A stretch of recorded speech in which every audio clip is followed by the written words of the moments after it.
58 rectifié bis.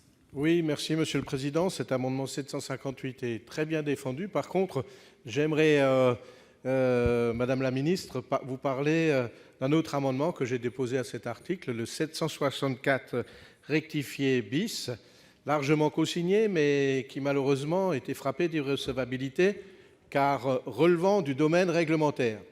J'aimerais cependant recueillir votre avis sur la solution qu'il propose, notamment pour les territoires peu denses qui souffrent d'une réelle fracture en termes de mobilité, comme nous l'avons largement évoqué jusqu'ici.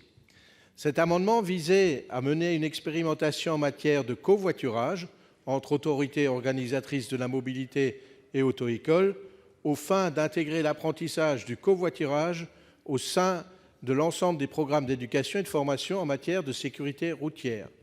L'idée étant qu'à terme, cet apprentissage du covoiturage soit intégré au sein du dernier module du REMC.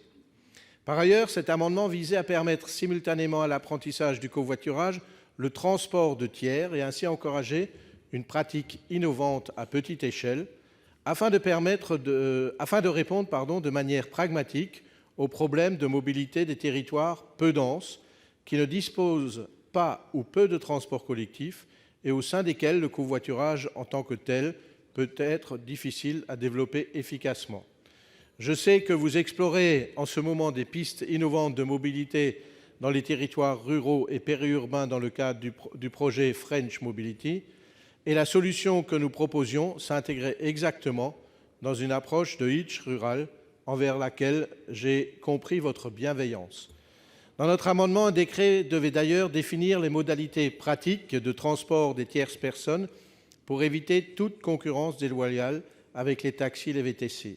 Aussi, j'aimerais, dans la mesure du possible, pouvoir connaître votre positionnement concernant cette possibilité de mixer apprentissage de covoiturage en auto-école et transport de passagers, qui s'avère être une réelle solution innovante pour les territoires.